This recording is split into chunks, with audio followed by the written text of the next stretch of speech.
Thank you very much indeed. So, I will introduce myself. I'm Belle Dixon. I'm one of the Ordnance Survey's Get Outside champions, and I do some other things as well, which will have a bearing on the conversation this afternoon. But I'll go through those in just a few moments' time. But first of all, I trust you had a pleasant lunch, and as it's the first session after lunch, I thought I'd start with a story. The conversation is going to be about marketing, media and outdoor trends.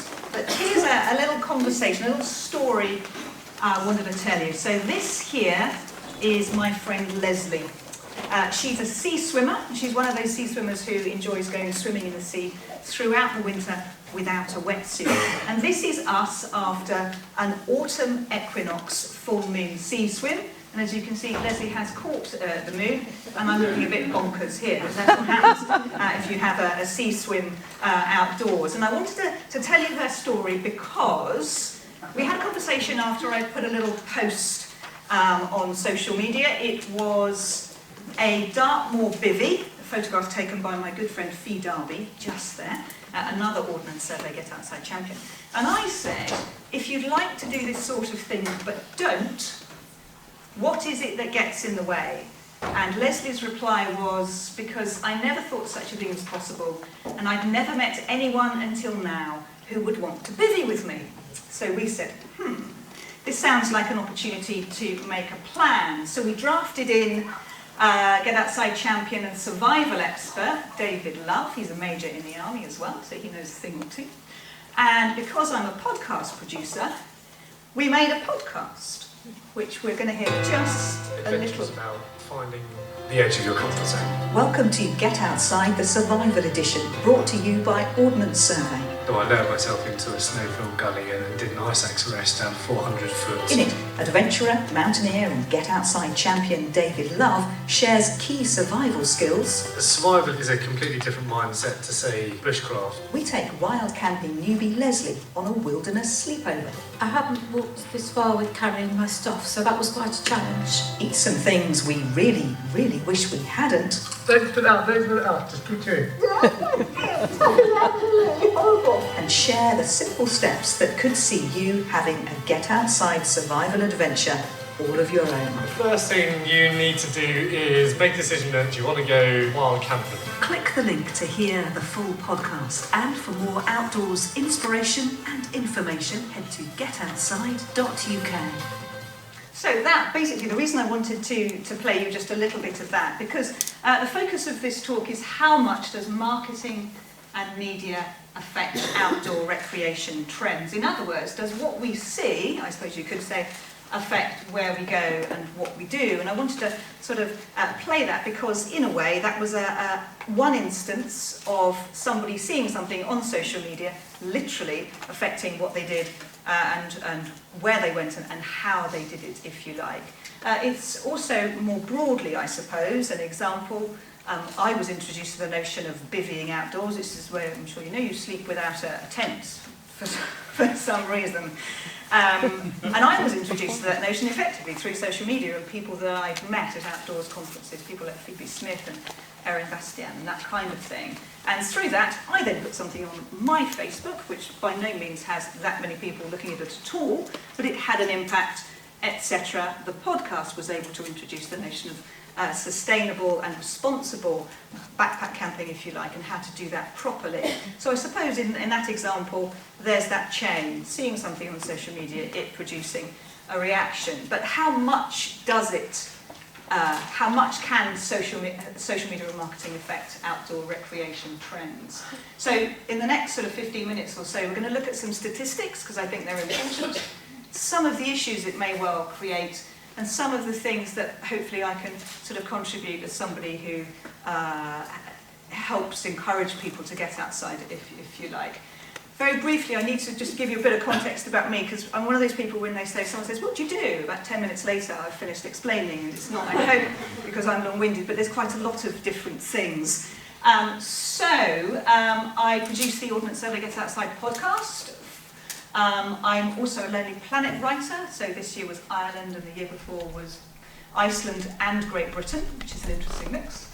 I've been very lucky in helping, I've been part of the team and co-writing the new Walk London map, which aims to encourage people who are not used to using maps, perhaps getting outside and walking in our capital. And I'm an Ordnance Survey Get Outside champion. So you need to know that because I will mention Get Outside quite a bit. So I'm declaring an interest, if you like. So what was the Get Outside campaign?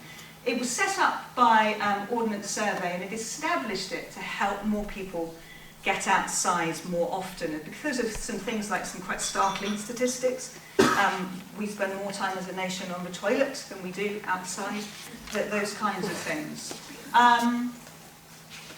How much does media and marketing affect outdoor recreation trends? That's the tricky bit.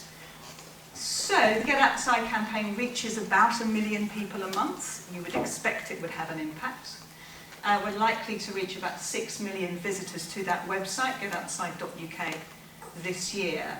Now, has it had a direct impact on people getting outside? It's a little tricky to say. However, we can say the Get Outside campaign has been running for about 3 years now, isn't it? It must be in its 4th year, I think, yeah. Since November 2018, 500,000 more adults became regularly active, and that's Sport England figures. Someone's already mentioned This Girl Can. It was you, wasn't it? Absolutely. Still slow, yes. Still lapping everybody on the couch. Absolutely. Now, figures from This Girl Can, is what they're doing having an impact? They would say absolutely. 2.8 million women did some or more activity as a result of that campaign. 37 million people watched This Girl Can videos on YouTube and Facebook, which is clearly significant. And they had a social media reach of 540,000. So what we're going to do is look at some case studies. Does media and marketing affect what we do? And I thought, let's have a look at wild swimming. It seems you can't turn around for somebody saying, I went wild swimming, and I'm one of them. Has it had an impact? Again, correlation is not causation necessarily. Just because the two have happened side by side doesn't mean the one caused the other. But more than 4 million people went for an outdoor swim 2017-18. The number of people swimming outdoors roughly doubled in that time. I know we had a hot summer, but still. And the subscriptions to the Outdoor Swimmer magazine have increased by 40,000 since 2017. So just some nuggets of info from which we can draw conclusions, I guess. Now clearly, wild swimming, we used to call it going for a swim, didn't we? And I remember going for a swim as a child, and no one said, we're going wild swimming. They said, no, we're just going in the sea. So I thought, okay, let's have a look. This is, does anyone from Plymouth here? Do you recognise this? I'm guessing you might, yes. So this is the very lovely Plymouth Sound, if you like. That's the home colonnade. Those are the steps, and this is where people, I'm guessing this is 1950s. I wouldn't like to say it. It might be around then. So there we are. There's no social media there. Here are people swimming. And if we go back even further, I think this is 1897. I've got the notes on the date, but certainly it's before the turn of the 1900s, as it were, as an Ordnance Survey map. And here, you won't be able to see it, I don't think, it says bathing places and ladies' bathing places. This is the home, that's of course the pier, as was. So, clearly, people have been outdoor swimming for generations, obviously. And this is the scene, as it were, on the Hoe today. Effectively, it used to be word of mouth, didn't it? We communicated, we mentioned something to somebody else, but now word of mouth is magnified digitally. It's amplified in a big way, so that wild swimming alone, the hashtag, has 168,000 posts on Instagram. So we could say that social media, it may not create a trend, but it could quite possibly supercharge it, and I think we would assume that might well be the case. So that's what we do. What about where we go? And can social media and marketing have effects, and could those effects create pressures sometimes? I thought you needed some more statistics, because I'm a journalist by background. So TripAdvisor's Travel Trends 2018 says that 1 in 5 global travellers visited a location because they saw it on a television show. I haven't actually ever seen Game of Thrones, which obviously needs to be I need to address that. But a fortress in it, the Klis Fortress, which is in Croatia, it saw visits increase by more than 580%, which is massive. The next gentleman up is Malcolm Bell from Visit Cornwall, so you perhaps will have better stats than this, but I did some searching around. BBC History. It says that Poldark is reported to have influenced around 14% of all visitors to Cornwall. So does social media and marketing affect, or does media and marketing affect where we go? Absolutely, it would seem. What about the possible pressures of that? I'm a copywriter by trade. If I say a listicle, listicles are those kind of things which say the 10 best places to, 5 things you never knew about, 6 reasons to come to Dartmoor, for example. It doesn't mean they're all bad at all, but here's a question, could some of them, Britain's best mountain, for example, the best walk ever to do in Dartmoor, is that necessarily always helpful? There's an interesting stat that tagging a location on Instagram increases engagement by 30%, which sort of suggests that we're doing something when we interact more with somewhere that has a known location. Are we imagining ourselves in it? Are we somehow, however, subconsciously adding it to a list of places to go? Certainly, it has a big difference. There is the concern, of course, that sometimes tagging ruins a place. It can get overrun. So there's a whole movement, hashtags, wonderfully, which is no geotags and secret places. So where we go, is media, social media and marketing affecting where we go? Well, could there be some positives to this as well? That's one of the places where you can park near to getting onto the Snowdon trails.